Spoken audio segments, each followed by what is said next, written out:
आपण पाहत आहात निपाणी न्यूज, चौफेर घडामोडी। बोरगाव टेक्सटाईल पार्क येथे सबसिडीच्या नावाखाली कोट्यावधीचा भ्रष्टाचार, शासकीय अधिकारीसह एजंट येणार धोक्यात। बुडा अध्यक्ष लक्ष्मण चिंगळे यांची बोरगाव येथे पत्रकार परिषद। राज्यात वस्त्र उद्योगाला चालना मिळावी व होतकरू व्यावसायिक यांना आर्थिक स्थैर्य मिळावं यासाठी राज्य वस्त्र उद्योग खात्याकडून बोरगाव येथे सुमारे 75 एकरमध्ये वस्त्र उद्योग पार्क उभारलं। या पार्कमध्ये मोठा भ्रष्टाचार झाला असून बोगस कागदपत्रे दाखवून काही कारखानदार सबसिडी लुटण्याचा प्रयत्न करण्यात आलेला आहे। याबाबत सखोल चौकशी करण्यात येत असून लवकरच याबाबत आपण खुलासा करणार असून यामध्ये बडे अधिकारी व मध्यस्थी अडचणीत येणार असल्याची माहिती बुडा अध्यक्ष चिकोडी जिल्हा काँग्रेस अध्यक्ष लक्ष्मणराव चिंगळे यांनी दिली। आज बोरगाव येथे आयोजित पत्रकार बैठकीत बोलताना ते म्हणाले, पार्क येथे 136 युनिट कार्यरत असल्याचं दाखवण्यात आलं आहे, पण सध्याची स्थिती पाहता 100हून अधिक युनिट बंद अवस्थेत आहेत। बोरगावपेक्षा जवळच्या महाराष्ट्र राज्यातील लाभार्थी या ठिकाणी अधिक आहेत। बोगस कागदपत्रे, रेशन कार्ड, आधार कार्ड दाखवून शासनाचा निधी लाटला आहे। हे करण्यासाठी बेळगावच्या वस्त्र उद्योग अधिकारी व येथील स्थानिक मध्यस्थींच्या सहाय्याने सरकारी फसवणूक करण्यात आली आहे। एका युनिटसाठी 5 कोटी निधी मंजूर होते, यात 4 कोटी सबसिडी देण्यात येत आहे। सबसिडी देऊनही युनिट का चालत नाहीत याबाबत कुठलाच अधिकारी या ठिकाणी पाहणी केला नाही। बोगस साहित्य, GST बिल व बोगस कागदपत्रे दाखवून सरकारला फसवण्यात आलं आहे। टेक्सटाईल कमिशनर डायरेक्टर पासून ग्राम पातळीवरील सर्वच अधिकारी यात सामील आहेत। टेक्सटाईल पार्कचा एजंट असलेल्या एका मध्यस्थीने यामध्ये मोठा भ्रष्टाचार केल्याचं निदर्शनास येत आहे। याबाबत आपण सर्वच शासकीय कागदपत्रे हाताळली आहेत। वस्त्रोद्योग खात्याच्या शासकीय अधिकाऱ्यांना धरून टेक्सटाईल सबसिडीच्या नावाखाली कोट्यावधी रुपयांचा भ्रष्टाचार करण्यात आलेला आहे। याबाबत आपण लवकरच सखोल चौकशीसाठी कर्नाटक राज्याचे वस्त्र उद्योग मंत्री शिवानंद पाटील यांच्याकडे मागणी करणार असून दोषी असलेल्यांवर कडक कारवाई व्हावी यासाठी प्रयत्न करणार असल्याचं सांगितलं। यावेळी काँग्रेस जिल्हा उपाध्यक्ष अण्णासाहेब आवले म्हणाले, शेतीनंतर पूरक व्यवसाय म्हणून वस्त्र उद्योग व्यवसायाकडे पाहिलं जातं। 2008 साली सरकारकडून उभारण्यात आलेल्या या पार्कमध्ये अनेकांना रोजगाराची संधी उपलब्ध होणार होती, मात्र सबसिडीच्या नावाखाली चक्क सरकारचे पैसे लुटण्यात आले आहेत। वस्त्र उद्योग खात्यातील भ्रष्टाचार म्हणजे दिवसाढवळ्या सरकारी तिजोरीवर घातलेला दरोडा आहे। जवळच्या महाराष्ट्र राज्यातील अनेक मोठे व्यावसायिक या पार्कमध्ये सबसिडी घेण्यास सामील आहेत। दलित समाजाच्या सर्वसामान्य नागरिकांना व्यवसाय उभा करण्यात यावा, त्यांना आर्थिक स्थैर्य मिळावं यासाठी वस्त्र उद्योग खात्याकडून त्या ठिकाणी पार्क उभारण्यात आले, मात्र शहरातील मोजक्याच लाभार्थ्यांना याचा लाभ मिळाला। या ठिकाणी टेक्सटाईल अभिवृद्धी संघ काढण्यात आलेला आहे, पण या संघाच्या अध्यक्षांकडून बेकायदेशीरपणे टॅक्स वसुली करण्यात येत आहे। नगरपंचायतीला कोणतेच नोंद नसले तरीही सुमारे लाखावर बेकायदेशीर टॅक्स वसुली करण्यात येत आहे। याबाबत ही चौकशी होणं गरजेचं आहे। युनिटची अधिकृत नोंद नगरपंचायत होणं गरजेचं आहे, पण युनियनकडून टाळाटाळ करण्यात येत आहे। यामागील गौड बंगाल काय याचीही चौकशी व्हावी। याबाबत आपण संपूर्ण माहिती घेतली असून यात दोषी असलेल्या मध्यस्थी व अधिकाऱ्यांवर कडक कारवाई होईपर्यंत आपण गप्प बसणार नाही, असा इशारा शेवटी हावले यांनी दिला। यावेळी जिल्हा पंचायत सदस्य राजेंद्र पवार, अनुज हावले, नगरसेवक रोहित पाटील, विद्याधर अमण्णावर, शिवाप्पा माळके, भाऊसाहेब पाटील, विजयकुमार शिंगे, अण्णासाहेब बारवाडे, मारुती निकम, बाळासाहेब सातपुते, सुरेंद्र पाटील, अण्णासाहेब मालगावे, रामचंद्र फिरखंडनावर, शिशिर सातपुते, सिद्धार्थ हावले उपस्थित होते। बोरगावहून प्रतिनिधी अजित कांबळे। ಬಂದಿದ್ದಂಥ ಸ್ಥಿತಿಯಲ್ಲಿ ಬೇರೆ ಯಾರು ಪ್ರಾಮಾಣಿಕವಾಗಿ ತಮ್ಮ ಮಗ್ಗಗಳನ್ನು ನಡೆಸ್ತಾ ಇದ್ದಾರೆ, ಟೆಕ್ಸ್ಟೈಲ್ ಮಗ್ಗಗಳನ್ನು ನಡೆಸ್ತಾ ಇದ್ದಾರೆ, ಅವ್ರಿಗೂ ಕೂಡ ತೊಂದರೆ ಆಗಿದೆ ಯಾರು ಪ್ರಾಮಾಣಿಕವಾಗಿ ನಡೆಸ್ತಾ ಇದ್ದಾರೆ।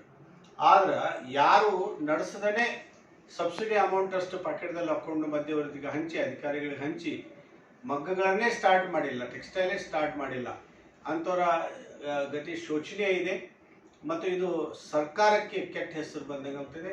ಸರ್ಕಾರದ ಹಣ ಅಂದರೆ ಜನತೆಯ ಹಣ, ಸರ್ಕಾರ ಬೇರೆ ಎಲ್ಲಿಂದ ಕೊಡೋದಿಲ್ಲ। ಮೇಲಾಗಿ ಸಿದ್ದರಾಮಯ್ಯ ಸಾಹೇಬರು ಹೇಳ್ತಾರೆ, ಕೆರೆ ನೀರು ಕೆರೆಗೆ ಚೆಲ್ಲು ಅಂತ। ಸರ್ಕಾರ ಕೊಡ್ತಕ್ಕಂಥ ದುಡ್ಡು ಯಾರ್ದು? ನಾವು ನಿಮ್ಮೆಲ್ಲರೂ ನಾವೇನು ತೆರಿಗೆಗಳನ್ನು ಕಟ್ತೀವಿ, ನಾವೇನು ಟ್ಯಾಕ್ಸ್ ಕಟ್ತೀವಿ, ನಮ್ಮ ಹಣನೇ ಸರ್ಕಾರ ಬೇರೆ ಉದ್ಯಮಗಳಿಗೆ, ಸಬ್ಸಿಡಿಗಳಿಗೆ, ಬೇರೆ ಯೋಜನೆಗಳ ಅನುಷ್ಠಾನ ತರಲಿಕ್ಕೆ ಸಹಾಯ ಮಾಡ್ತಾ ಇದೆ. ಆ ಹಣ ಈ ಥರ ದುರ್ಬಲ ಆಗಿ ಒಬ್ಬರ ಪ್ಯಾಕೆಟಿಗೆ ಹೋಗ್ತಿತ್ತಂದ್ರೆ ಅದಕ್ಕೆ ಯಾರು ಕಾರಣೀಭೂತರು? ನೇರವಾಗಿ ಸರ್ಕಾರವನ್ನೇ ಹೊಣೆ ಮಾಡಬೇಕಾಗ್ತದೆ. ಇಲ್ಲ ಸರ್ಕಾರದ ಅಧಿಕಾರಿಗಳು ಇಲ್ಲಿಯವರೆಗೆ ವಿಸಿಟ್ ಮಾಡಿ ಅವು ಯಾಕೆ ಬಂದಿದ್ದಾವೆ ಅನ್ನೋದನ್ನು ರಿಪೋರ್ಟ್ ಕೊಟ್ಟಿಲ್ಲ. ಅದಕ್ಕೆ ನಾನು ಈ ಮುಖಾಂತರ ಬೆಳಗಾವಿ ಜಿಲ್ಲೆಯಲ್ಲಿ ಇರ್ತಕ್ಕಂಥ ಟೆಕ್ಸ್ಟೈಲ್ ಡಿಪಾರ್ಟ್ಮೆಂಟ್ ಇನ್ನು ಕಮಿಷನರ್ ಇರ್ಬೋದು, ಡೆಪ್ಟಿ ಡೈರೆಕ್ಟರ್ ಇರ್ಬೋದು, ಅವರು ಇದರ ಬಗ್ಗೆ ವರದಿಯನ್ನು ತಕ್ಷಣ ಕೊಡಬೇಕು, ಯಾಕೆ ಬಂದಿದ್ದಾವೆ. ಮತ್ತು SC/ST ಯೂನಿಟ್ಗಳನ್ನು ಈಗ ಕ್ಲೋಸ್ ಮಾಡ್ತಕ್ಕಂಥ ಹಂತದಲ್ಲಿದ್ದಾವೆ. ಅವರಿಗೆ 80% 85% ಸಬ್ಸಿಡಿ ಕೊಟ್ಟರೂ ಕೂಡ ಆ ಫಾರ್ಮ್ಗಳು ಕ್ಲೋಸ್ ಆಗೋದು ಪ್ರಶ್ನೆ ಯಾಕೆ ಬಂತು? ಯಾಕಂದರೆ ಇಷ್ಟೊಂದು ದೊಡ್ಡ ಪ್ರಮಾಣದಲ್ಲಿ ಒಂದು ಯೂನಿಟಿಗೆ 5 ಕೋಟಿ ಯೂನಿಟ್ ಇದ್ದರೆ 4 ಕೋಟಿ ಸಬ್ಸಿಡಿ. 4 ಕೋಟಿ ಸಬ್ಸಿಡಿ ಕೊಟ್ಟರೂ ಕೂಡ ಅದು ಯಾಕೆ ನಡೆಯಂಗಿಲ್ಲ? ನಡೆಸ್ಬೇಕಲ್ಲ. ಅಂದ್ರೆ 4 ಕೋಟಿ 5 ಕೋಟಿ ಯೂನಿಟ್ದಲ್ಲಿ 4 ಕೋಟಿ ಸಬ್ಸಿಡಿ ಕೊಟ್ಟ ನಂತರ ಒಂದು ಯೂನಿಟ್ ನಡೀಲಿಲ್ಲ ಅಂದರೆ ಸರ್ಕಾರ ಸಬ್ಸಿಡಿ ಯಾಕೆ ಕೊಡಬೇಕು?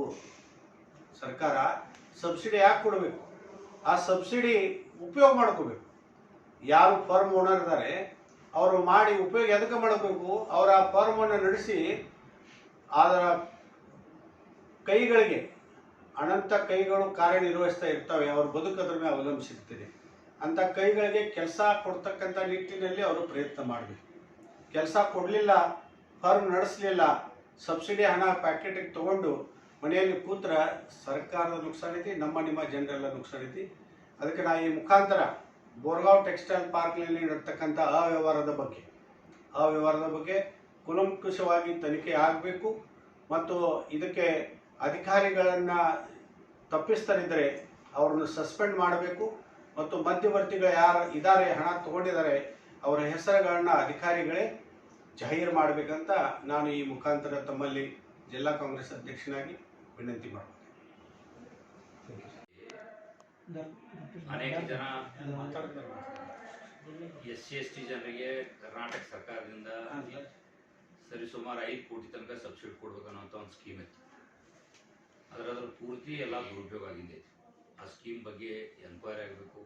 ಪ್ರಾಮಾಣಿಕವಾಗಿ ಯಾರು ಮಾಡ್ಕೊಂಡು ತಿಂತಾ ಇದ್ದಾರೋ ಅವ್ರಿಗೆ ಇರಲಿ, ಅವ್ರ ಬಗ್ಗೆ ನಮಗೇನು ಅಬ್ಜೆಕ್ಷನ್ ಇಲ್ಲ. ಆದರೆ ಅವ್ರ ಹೆಸರು ಹೇಳಿ ಮಹಾರಾಷ್ಟ್ರ ಜನರನ್ನು ಇಲ್ಲಿ ತಂದು ಅವ್ರನ್ನ ಕರ್ನಾಟಕದ ರೆವಾಸಿ ತೋರಿಸಿ ಅವ್ರ ಹೆಸರಲ್ಲಿ ಸಬ್ಸಿಡಿ ತಕ್ಕೊಂಡು ಯಾರ ಮಧ್ಯವರ್ತಿಗಳು ಏನು ಗಬ್ಬರಾಗಿದ್ದಾರೋ ಅದ್ರ ಬಗ್ಗೆ ಚೌಕಾಸಿ ಆಗಬೇಕು. ಅಧಿಕಾರಿಗಳು ಅವಾಗಿನ DD ಇರ್ಬೋದು, ಅಸಿಸ್ಟೆಂಟ್ ಡೈರೆಕ್ಟರ್ ಇರ್ಬೋದು ಬೆಳಗಾವ್ದವರು, ಆಮೇಲೆ GD ಜಾಯಿಂಟ್ ಡೈರೆಕ್ಟರ್ ಆಫೀಸ್ ಕೂಡ ಬೆಳಗಾವಿಗೆ ಅವ್ರು ಇರಬೇಕು. ಇವರೆಲ್ಲ ಅದಕ್ಕೆ ಸಾಮೇಲಿದರು. ಇವ್ರದ್ದೆಲ್ಲದು ಚೌಕಾಸಿ ಆಗಬೇಕು. ಸರ್ಕಾರ ದುಡ್ಡು ಅಂದ್ರೆ ನಮ್ಮದು ದುಡ್ಡು, ನಾವು ಟ್ಯಾಕ್ಸ್ ತುಂಬಿರ್ತೀವಿ. 1 ರೂಪಾಯಿ ರೇಖೆ ಹೋಗೋದಾದ್ರೆ ನಮ್ಮದು ಟ್ಯಾಕ್ಸ್ ಐತಿ. ಅದು ಆಗಬೇಕು.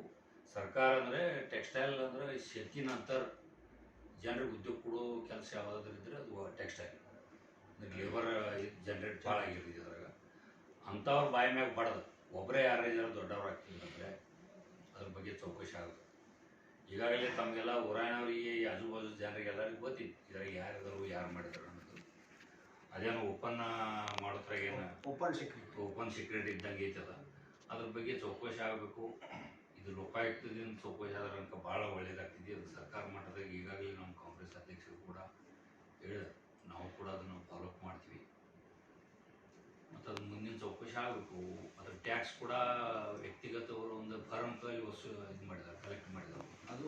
ಅದು ನಗರಸಭೆಗೆ ಬರಬೇಕು. ಸುಮಾರು 88 ಲಕ್ಷ 90 ಲಕ್ಷ ಇರಬೇಕು. ಆ ಟ್ಯಾಕ್ಸ್ ಕೂಡ ಅಲ್ಲಿ ಇದ್ದಂಥ ಬೆನಿಫಿಷರಿ ಕಡೆಯಿಂದ ಟ್ಯಾಕ್ಸ್ ಏನು ಕಲೆಕ್ಟ್ ಮಾಡಿದ್ರು ಅದು ಒಬ್ಬರ ಮಾಡಬಾರ್ದು. ಅದನ್ನು ಪಂಚಾಯತಿಗೆ ಹ್ಯಾಂಡ್ ಓವರ್ ಆಗಬೇಕು. ಯಾಕಂದ್ರೆ ಪಂಚಾಯತಿ ಡೆವಲಪ್ ಊರ್ದು ಟೆಕ್ಸ್ಟೈಲ್ ಪಾರ್ಕ್ ಊರಿಗೆ ದುಡ್ಡು ಜಮಾ ಆದರೆ ಊರಾಗ ಏನಾರ ಕೆಲಸಗಳು ಆಗ್ತವೆ. ಅದಕ್ಕೆ ಆ ದೃಷ್ಟಿಯಿಂದ ಅದು ಕೂಡ ದುಡ್ಡು आदर्श बेगने पंचायतीಗೆ ಕೂಡ ತುಂಬಬೇಕು ಆ दृष्टीने अशाच अपडेट्ससाठी निपाणी न्यूजला सबस्क्राइब करा आणि रहा अपडेट।